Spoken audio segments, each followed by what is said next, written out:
बच्चे अपने गोल को लेकर काफी फोकस हो गए हैं और वो कुछ ना कुछ जिंदगी में अच्छा करना चाहते हैं। बहुत सारे बच्चे विकल्प तलाशते हैं कि उन्होंने बाहर जाना है, बाहर जाकर पढ़ना है। लेकिन विदेश में जाने से पहले आजकल तमाम खबरें आ रही हैं, चाहे वो कनाडा को लेकर हो, चाहे वो ऑस्ट्रेलिया को लेकर हो, यूके को लेकर हो, या फिर यूएसए को लेकर हो, और उससे कहीं ना कहीं पेरेंट्स भी डर जाते हैं। आज हम आपको लेकर आए हैं आईवेक्स कंसल्टेंट पर, और हमारे साथ साहिल गेरा जी जुड़ेंगे जो यहां के डायरेक्टर हैं। आपके पास कौन सी कंट्री के लिए कौन सा ऑप्शन बेहतर हो सकता है, इस बारे में जानेंगे। साहिल जी, सबसे पहले आपका स्वागत है। ये जानने का प्रयास करेंगे, हम कनाडा की बात करें तो काम को लेकर हम लगातार रील्स देख रहे हैं। ऑस्ट्रेलिया की बात करें तो रिफ्यूजल की बात आ रही है। यूके यूएसए में भी कोई ना कोई अड़चन ऐसी आ जाती है कि बच्चा परेशान हो जाता है। तो बच्चों के पास ऑप्शन अब बच क्या जाता है? देखिए, जो आपने बात कही कनाडा को लेकर काम की दिक्कत है, वो बहुत ज़्यादा प्रॉब्लम ऑब्वियसली आ रही है। बच्चों को वहाँ पर जाकर काम नहीं मिल रहा है। कहीं ना कहीं कमियां हमारे अंदर भी हैं और कहीं ना कहीं वहाँ के सिस्टम में भी, मैं कहूँगा। क्योंकि देखो, मेरे हिसाब से जो इस चीज़ का एक बेसिक रीज़न है, अगर हम कनाडा की बात करें या यूके में भी जो मेजर लोगों को प्रॉब्लम आती है वो काम की दिक्कत है। ऑस्ट्रेलिया में रिफ्यूजल्स रेट थोड़ा सा कंसर्न ज़रूर पैदा करते हैं, लेकिन वहाँ पर जाकर बच्चों को काम थोड़ा सा आराम से मिल जाता है। तो मैं एक चीज़ को समझता हूँ, इस चीज़ को, कि ये जो फॉर्मेट है ये पूरा का पूरा डिमांड एंड सप्लाई का फॉर्मेट है। कि जितनी डिमांड नहीं थी उससे ज़्यादा सप्लाई चली गई, है ना। ऑस्ट्रेलिया कहीं ना कहीं रिफ्यूजल जब स्टार्ट कर देता है तो वो अपनी सप्लाई को तोड़ देता है। जितनी उसको डिमांड होती है उतना बच्चा ले लिया, देन उसके बाद उसने स्टॉपेज लगा दिया।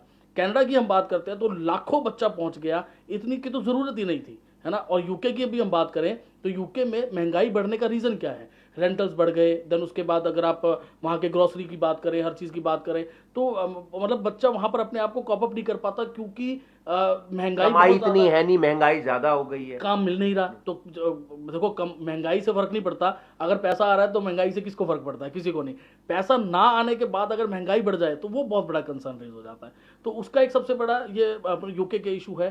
तो यूएसए की बात करें तो इंटरव्यूज का सबसे बड़ा कंसर्न हमेशा से रहता ही रहता है कि इंटरव्यू थोड़ा सा स्ट्रिक्ट है, हर बच्चे को यूएसए का वीज़ा नहीं मिल पाता। और बाकी आप न्यूजीलैंड की बात करें तो फंड्स आपको 6-7 महीने अच्छे खासे, 3 साल का अगर आपका कोर्स है तो 65-70 लाख रुपए आपको पुराने 6 महीने पुराने आपको फंड चाहिए। तो ये एक सबसे बड़ा कंसर्न बच्चों के लिए रह जाता है, और पेरेंट्स के लिए भी इतना पैसा अरेंज करना थोड़ा सा मुश्किल हो जाता है। तो कोई ऑप्शन बचता है या नहीं बचता है? ऑप्शन बचता है। ऑप्शन बचना बहुत, मतलब बिल्कुल एक बेसिक सी चीज़ है। वैसे तो हमने देखा भी है, हमने सुना भी है, लेकिन हम उस चीज़ की तरफ तब तक ध्यान नहीं देते जब तक हमारे सिर के ऊपर नहीं पड़ती। देखिए, यूरोपियन कंट्रीज़ का एक बहुत अच्छा ऑप्शन स्टूडेंट्स के पास है। लेकिन स्टूडेंट आज अगर आप बात करें तो सिर्फ एक भेड़ चाल में, जिसका कनाडा में कोई है तो कनाडा भाग रहा है, ऑस्ट्रेलिया भाग रहा है, न्यूजीलैंड भाग रहा है, यूएसए भाग रहा तो है। उनके लिए आसान हो जाता है ना। आपने यूरोपियन कंट्री का जिक्र तो कर दिया, लेकिन उसको लेकर गाइड कौन करेगा, उस दिशा में कौन लेकर जाएगा, बजट कौन बताएगा? क्योंकि कनाडा, ऑस्ट्रेलिया, वहां कोई ना कोई बैठा है, चाचा का बैठा है, मौसी का बैठा है, पड़ोसी बैठा है, तो पता चल जाता है। यूरोपियन कंट्री में परिवार का कोई नहीं बैठा, अधिकतर हम जगह देखें तो वो एक गाइडनेस नहीं मिल पाती है। गाइडेंस, देखिए, अगर अगर हम सिर्फ गाइडेंस की बात करते हैं तो वो हम आपको देने को तैयार हैं। हम एक एक बच्चे का यूनिवर्सिटी के साथ, रिप्रेजेंटेटिव्स के साथ वेबिनार तक अरेंज करने को तैयार है कि आप डायरेक्टली यूनिवर्सिटी से कोऑर्डिनेट करें। अगर आपको मेनली प्रॉब्लम क्या है बच्चे को, ऐसा नहीं है कि गाइडेंस नहीं है, गाइडेंस मिल जाती है, लेकिन बच्चा डाउट में रहता है क्योंकि ट्रांसपेरेंसी नहीं है। अब ट्रांसपेरेंसी को कवर करने के लिए हम आपके लिए ये कर सकते हैं कि हम हर एक बच्चे का एक वेबिनार, अगर 2-3 बच्चों का ग्रुप बनाकर करना है तो हम वो भी वेबिनार अरेंज कर सकते हैं। हम लेटर ऑन आगे फ्यूचर में सेमिनार के लिए भी प्लान कर सकते हैं। तो वो चीज़ें बहुत छोटी सी चीज़ है, क्योंकि आज की डेट में सब कुछ डिजिटलाइज हो गया। ऐसा नहीं है कि मुझे वहाँ से किसी को बुलाना है और वहाँ वो आकर यहाँ पर एक्सप्लेन करेगा। सब कुछ ऑनलाइन अवेलेबल है। मैं आपकी जूम कॉल फिक्स करवा सकता हूँ, आप जूम मीट कर सकते हैं, देन गूगल मीट है, बथेरों सॉफ्टवेयर हैं जहाँ पर इजीली बच्चा बैठकर A to Z अपने डाउट जो है वीडियो कॉलिंग के ऊपर क्लियर कर सकता है। और यूनिवर्सिटी के मुंह से बोली हुई बात तो देखो मिसगाइडेड नहीं हो सकती ना। मैं मान सकता हूं कि हम हैं एजेंट्स, बाकी भी कंसल्टेंट बैठे हैं, वो सिर्फ बच्चे को कन्विंस करने के लिए कोई ऐसी बात बोल दे जो कि वो सच्चाई नहीं है। और बजट क्या रहता है यूरोपियन कंट्री का? बजट देखिए, वो कंट्री टू कंट्री वेरी करता है। अब बात यह है कि अगर हमने ऑस्ट्रेलिया जाना है तो हमें पता है कि हमारा इतना बजट है। हमने कनाडा जाना है तो कनाडा आज की डेट में लगभग 30 लाख रुपए टच कर गया, क्योंकि 1 साल की फीस, 1 साल का जीआईसी मिलाकर लगभग 25 से 30 लाख रुपए टच कर जाता है।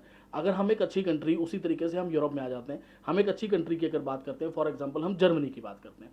अब जर्मनी में आपको ब्लॉक अकाउंट पे करना है, जिसमें आपको 10 लाख रुपए, 10.5 लाख रुपए डालना होता है, जो आपको वहाँ पर मंथ, जैसे कनाडा में जीआईसी मिलता है, वहाँ पर आप 934 यूरो विड्रॉ कर सकते हैं।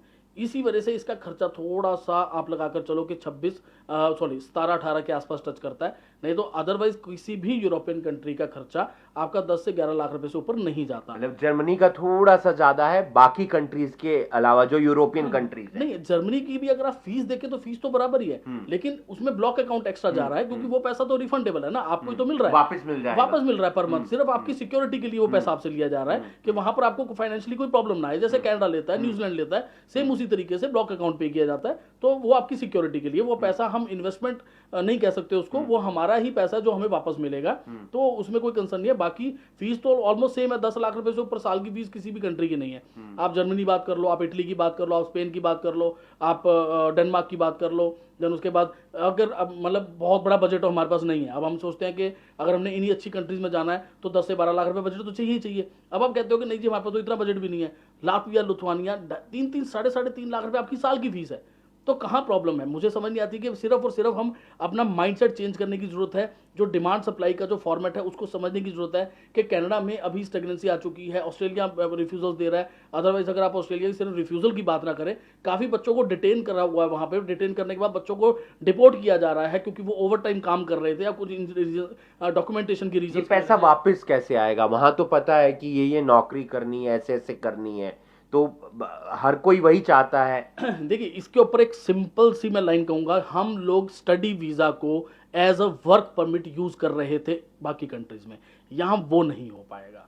आप ये सोचे कि आप इस वीजा को as a work permit use कर लेंगे, वो नहीं है। आपको स्टडी तो करनी पड़ेगी, हाँ साथ में आप काम कर सकते हैं, अच्छी अर्निंग्स आप कर सकते हैं। आप जर्मनी का मिनिमम वेज चेक करें, आप इटली का चेक करें, आप बाकी यूरोपियन कंट्रीज का चेक करें। इसके बाद बात आ जाती है मेनली कि आफ्टर स्टडी क्या वाइड ऑप्शंस हैं, हम क्या कर सकते हैं। तो देखिए जर्मनी में पोस्ट स्टडी वर्क वीज़ा 18 महीने का है, देन उसके बाद इटली में भी आपको इतना मिल जाता है, फ्रांस में आपको 5 साल तक का एलुमनाई वीज़ा मिलता है, मतलब अगर आपने मास्टर्स वहाँ से करी तो 5 साल तक आप वहाँ पर रुक सकते हैं। तो बहुत बड़ा ये टाइम पीरियड है अपने आप को स्टेबल करने के लिए। बाकी भी यूरोपियन कंट्रीज में 2 साल का, 3 साल का तो हर जगह वर्क परमिट है, कोई प्रॉब्लम वाली चीज़ ही नहीं है। जॉब किस किस तरह की हैं यूरोपियन कंट्रीज की अगर बात करें? क्या स्टोर वाला एक माध्यम बचता है? क्योंकि कनाडा, ऑस्ट्रेलिया में ये ऑप्शन सबसे ज़्यादा रहता है। ये आपका पॉइंट बहुत बहुत एक अच्छा क्वेश्चन है। देखिए जब हम कंपैरिजन की बात करते हैं इन कंट्रीज से, यूरोपियन कंट्रीज़ के हम कंपैरिजन की बात करते हैं, बाकी कंट्रीज़ में आप देखेंगे कि बच्चे को इन दी एंड लेबर जॉब ही करनी पड़ती है, उसके पास और कोई विकल्प और कोई ऑप्शन नहीं है उसके पास। वो शायद व्हाइट कॉलर जॉब तलाशता ही नहीं है, क्योंकि पीआर नहीं है उसके अंदर। तो यूरोपियन कंट्री एक ऐसी कंट्रीज हैं जहां पर जिस कोर्स के ऊपर वो आपको वीजा दे रहे हैं, उसी कोर्स के ऊपर वो आपको पीआर भी दे रहे हैं। बाकी कंट्रीज की प्रॉब्लम क्या है कि जिस कोर्स पे वीजा है उस कोर्स के ऊपर पीआर नहीं है, जिस कोर्स पे पीआर है उसके ऊपर वीजा ही नहीं है। तो फिर डायरेक्टली आप एक ऐसा कोर्स ऑप्ट नहीं कर पा रहे हैं जहां पर आप पीआर अपनी फाइल कर सकें। तो यहां पर आपको ये एडवांटेज है कि जैसे हम मेनली जर्मनी की बात करते हैं क्योंकि सबसे अच्छी कंट्री है, उसके बाकी सब कुछ ऑलमोस्ट इक्विवेलेंट ही चलता है। तो जैसे जर्मनी की हम बात करें तो अगर आप यहाँ से, मैं एक छोटा सा एग्जांपल देना चाहूँगा, इंडिया में भी बीटेक का एक दौर आया आज से 12 साल पहले। जब आप बात करें, एक प्राइवेट कॉलेज भी 3-3 लाख रुपया डोनेशन मांग रहा था एक बीटेक की सीट की, इलेक्ट्रॉनिक एंड कम्युनिकेशन में, कंप्यूटर साइंस में। आज वो कहाँ है? जीरो, ताले लग गए। क्यों? स्टेगनेंसी आ गई। इतनी तो डिमांड ही नहीं थी ना जितनी सप्लाई दे दी। हर बच्चा नॉन मेडिकल, हर बच्चा नॉन मेडिकल, हर बच्चा नॉन मेडिकल, और नॉन मेडिकल के बाद BTech mechanical, BTech electronic, BTech electrical, BTech civil, BTech ये। लेकिन जॉब्स कहाँ थी? नहीं थी। कैंपस प्लेसमेंट के लिए कॉलेजेस ने कितना जोर लगाया, अपने आप को हर कोई बचाना चाहता था, हर प्राइवेट कॉलेज बचाना चाहता था, लेकिन इतना जोर लगाने के बावजूद भी 10-10, 11-11 हज़ार की नौकरियां भी नहीं मिली। तो हुआ सिंपल सा वही डिमांड एंड सप्लाई का फॉर्मेट जो है वो बीच में आया। अब यहाँ पर हम जर्मनी के जैसी कंट्री की अगर बात करें, पूरी की पूरी ऑटोमोबाइल इंडस्ट्री, मेडिकल इंडस्ट्री आप देखेंगे कि जर्मनी के ऊपर रिलाई कर रही है। ऑडी, BMW, देन उसके बाद आपका Skoda, all are German technology. Medical की बात कर लो, आप जो बड़ी बड़ी मशीन्स जितनी भी, अगर आप किसी अच्छे लैब में जाएं, बड़ी बड़ी मशीन्स की अगर आप बात करें तो सारी की सारी मशीन्स जर्मन टेक्नोलॉजी पे चल रही हैं। होम्योपैथी पूरी की पूरी जर्मन टेक्नोलॉजी के ऊपर चल रही है। जो टैबलेट्स होम्योपैथी की आ रही है वो सारी जर्मनी से इंपोर्ट हो रही हैं, वो सारा केमिकल जर्मनी से आ रहा है। तो कहीं ना कहीं एक बूम है, एक डिमांड है, और हमें समझना पड़ेगा। अब हम वहां पर भी जाकर वही काम की बात सोचें कि ठीक है जी हम तो यहाँ पर स्टोर पे लग रही है करें, थोड़ा सा अपने, हाँ पार्ट टाइम जॉब आप करें, कोई प्रॉब्लम ही नहीं है, आपको अच्छा खासी अर्निंग मिलेगी, लेकिन पढ़ाई साथ साथ आपको करनी पड़ेगी। आप स्टडी वीजा को वर्क परमिट की तरह यूज नहीं कर सकते, ये क्लियर वर्डिंग है मेरी इस चीज के ऊपर। आप साथ में जॉब करें, आपका गुजारा खुद का हो जाएगा। हाँ, घर पे पैसा भेजना है तो आपको थोड़ी सी और मेहनत करनी पड़ेगी, लेकिन एक बार जिस दिन आपने यूरोपियन कंट्री से एजुकेशन कंप्लीट कर ली, मिनिमम कमिटमेंट है मेरी कि अगर आप बीटेक करने के लिए जा रहे हैं, बाकी कंट्रीज में पॉलिटेक्निक वाले बच्चे को सबसे ज़्यादा दिक्कत आती है, एडमिशन ही नहीं मिलती उस बेचारे को जिसने यहाँ से पॉलिटेक्निक करी है। लेकिन अगर आप जर्मनी की बात करें या यूरोपियन कंट्रीज की बात करें, अगर आप बीटेक करने के लिए वहाँ पर जा रहे हैं, पॉलिटेक्निक वाला बच्चा भी एलिजिबल है, +2 नॉन मेडिकल वाला भी एलिजिबल है। मिनिमम कमिटमेंट है मेरी 40,000 यूरो पर एनम की, मिनिमम कमिटमेंट। अगर बच्चा अपनी स्टडी में एवरेज स्टडी, मैं नहीं कह रहा कि आपको टॉप करना है, बट एटलीस्ट अटेंडेंस तो लगाएं, आप कॉलेज तो जाएं, पढ़ाई तो करें, तो सब कुछ होगा, क्या प्रॉब्लम है। उसके बाद पीआर 18 महीने का आपका पोस्ट स्टडी वर्क वीजा, अगर आप जर्मन लैंग्वेज कर लेते हैं तो 21 महीने के अंदर पीआर फाइल कर सकते हैं आप। अगर आप नहीं कर पा रहे हैं जर्मन लैंग्वेज तो 33 से 34 महीने का टाइम है, उसमें आप पीआर फाइल कर सकते हैं। बट मैं आपको फिर भी सजेस्ट यही करना चाहूंगा कि लैंग्वेज बैरियर को क्रॉस हमें करना पड़ेगा, हमें वहां की लैंग्वेज, जो लोकल लैंग्वेज, बहुत इजी हो जाएगा जो भी जाएगा उसके लिए, इजी एंड वाइड अपॉर्चुनिटीज, बहुत सारे ऑप्शन खुल जाएंगे, अनलिमिटेड अपॉर्चुनिटीज। सिंपल सी बात है कि कोई लिमिट ही नहीं है। सेटलमेंट का क्या स्कोप है, अगर कोई भी वहां पर रहना चाहता है, सेटल्ड होना चाहता है? हाँ, पीआर है, बिल्कुल पीआर है। मैं बता रहा हूँ आपको कि आप अगर अगर लोकल लैंग्वेज आप कर लेते हैं तो कंफर्म पीआर है आपकी। फ्रांस में आप बिना लैंग्वेज के भी आप 5 साल का तो आपको वीजा मिल ही रहा है, उसके बाद आप ट्रैवल करके उसको एक्सटेंड भी करवा सकते हैं, कोई दिक्कत ही नहीं है। सबसे ज्यादा जिम्मेदारी होती है एक जो स्पाउस होता है, यानी कि पति होता है या पत्नी गई हुई है, क्योंकि बच्चों को सेट करना है, खुद को सेट करना है, अपनी परिवार को सेट करना है, तो उनके लिए भी स्कोप है सेटलमेंट का? उनके लिए सबसे बेस्ट स्कोप है। आप सिंपल सी बात करें कि अगर हम आज की डेट में स्पाउस कंट्रीज की बात करते हैं, जो कंट्री स्पाउस एक्सेप्ट करती हैं या थी, ऑस्ट्रेलिया आज की डेट में 90% यूनिवर्सिटीज ने हरियाणा पंजाब स्पाउस बंद कर दिया, यूके ने टोटली बैन कर दिया।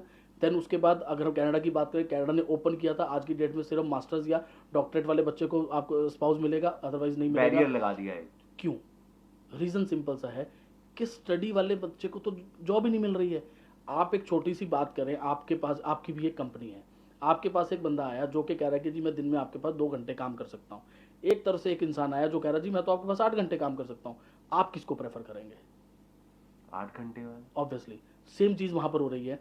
जो बंदा फुल टाइम के लिए एलिजिबल था उनको जॉब मिलने लग गई, स्टडी वाला बच्चा परेशान हो रहा है कि उसको अपनी अगली फीस भी निकालनी है, अपना खर्चा भी चलाना है, वो इसी वजह से स्पाउस के ऊपर बैरियर लगाया गया। लेकिन ये चीज़ आपको यूरोप में अभी 3-4 कंट्रीज है जहां पर स्पाउस एक्सेप्टेबल है, जिसमें से डेनमार्क है, most happiest country of the world, Finland है, बहुत अच्छी इकोनॉमी भी बहुत अच्छी है, कंट्री बहुत अच्छी है, स्वीडन है। स्वीडन में एक छोटा सा कंसर्न है कि सिर्फ बीटेक या पॉलिटेक्निक वाला बच्चा ही वहां पर एडमिशन ले सकता है। जर्मनी भी स्पाउस एक्सेप्ट करता है, लेकिन खर्चा बहुत ज्यादा हो जाता है क्योंकि ब्लॉक अकाउंट स्पाउस का भी जाएगा, देन और थोड़ा सा टाइम पीरियड भी एक्स्ट्रा है, 6-7 महीने का प्रोसेसिंग टाइम वहां पर। आइल्स और पीटी जरूरी है? हर कंट्री के लिए नहीं है। यूरोप में आप देखिए, आपके पास सबसे बड़ा एडवांटेज, आपने एक कंट्री का वीजा लिया, किसी भी कंट्री का, ऑस्ट्रेलिया, कनाडा, यूके, यूएस, में किसी को गलत नहीं कह रहा हूं ऑब्वियसली, आपने किसी कंट्री का वीजा लिया, आप उसी कंट्री में रह सकते हैं, आप बाहर तो नहीं जा सकते, ठीक है। लेकिन यूरोप का आपको सबसे बड़ा एडवांटेज, आपने किसी एक कंट्री का वीजा लिया, मैंने लातविया का वीजा ले लिया, नहीं सेट हो पाया, नहीं जॉब मिल रही, मूव टू जर्मनी, कौन मना कर रहा है? जर्मनी गए, नहीं सेट हो पा रहे, रिश्तेदार बैठा है इटली में, जाओ इटली, लेकिन स्टडी तो करो ना। भागोगे तो यूरोप में आपको कुछ नहीं मिलने वाला। सही रास्ता होना बहुत जरूरी है, ट्रैक क्लियर होना बहुत जरूरी है। बाकी कंट्रीज में आपके पास बहुत से ऑप्शंस होते हैं, असाइलम वगैरह अगर उल्टे पुल्टे इलीगल वाले, यहाँ पर आपके पास ये चीज़ नहीं है। पोर्टुगल आपके पास एक शेंगन कंट्री है, बहुत आसान पीआर है, जाओ पेपर डालो, पीआर ले लो, आपको आराम से मिल जाती है। तो थोड़ा सा अपने माइंड को हमें स्टेबल करना होगा, नहीं तो आज आगे आने वाला टाइम सारे की सारी दुनिया दरवाज़ा बंद करेगी, जैसे बाकी इन बड़ी कंट्रीज़ ने किया है। जो बच्चा परेशान हो रहा है हरियाणा स्टडी को लेकर कि वीज़ाज नहीं आ रही है, ये चीज़ें नहीं हो रही, एकदम ब्रेक लग गई है। अब कोई और मैसेज देना चाहें आप? इंडिया में आपको पता ही है कि ग्रोथ किस लेवल तक है ना, कि करियर ग्रोथ क्या है, तो ऑब्वियसली बाहर जाना भी बच्चों के लिए ज़रूरी है। तो उस चीज़ को देखते हुए मैं यही कहूँगा कि थोड़ा सा अपना रास्ते को भटके नहीं, ठीक है, सही रास्ता चूज करें, इलीगल तरीके ना यूज़ करें। कोई आपको गाइडेंस चाहिए, आप वीज़ा हमारे पास अप्लाई करना चाहते हैं या नहीं करना चाहते, आपने कहीं और अप्लाई कर रखा है, इवन देन आपको कोई गाइडेंस चाहिए, हम तब भी आपके लिए अवेलेबल हैं, हमें कोई प्रॉब्लम नहीं है उस चीज़ से। हमारे काउंसलर्स यहाँ पर आपके लिए अवेलेबल हैं। रेस्ट खर्चा, मैं कहूँगा कि खर्चा भी आपका कम हो रहा है, आपको अपॉर्चुनिटीज़ भी ज़्यादा मिल रही हैं, तो थोड़ा सा माइंड को हमें ध्यान देना जहां पर चाहिए। भी आप जाएं एक अच्छी दिशा में जाएं और एक अच्छी पारदर्शिता के साथ जाएं और एक अच्छी गाइडेंस के साथ जाएं, और उसके लिए आपको आना होगा आईबेक्स कंसल्टेंट पर, जो करनाल के करन कैनाल में एसयू नंबर 350 है। पहले भी आपको तमाम जानकारी साहिल जी ने दी है, और अब जो जानकारी आपको दी गई है वो यूरोपियन कंट्रीज को लेकर दी गई है। आपके पास बेहतर ऑप्शन है, बजाय आप वो वहां जा रहा है तो मैं भी वहां चलता हूं, ऐसा नहीं होना चाहिए। आप थोड़ा सा सोचकर समझकर अपना स्टेप उठाइए। उसके लिए कोई भी मन में सवाल है, आईबेक्स पर आइए, करन कैनाल, एससीओ नंबर 350, आपके सारे सवालों का जवाब यहां पर आपको मिल जाएगा। आप देख रहे हैं करनाल ब्रेकिंग न्यूज, मैं हूं आपके साथ हिमांशु नारंग।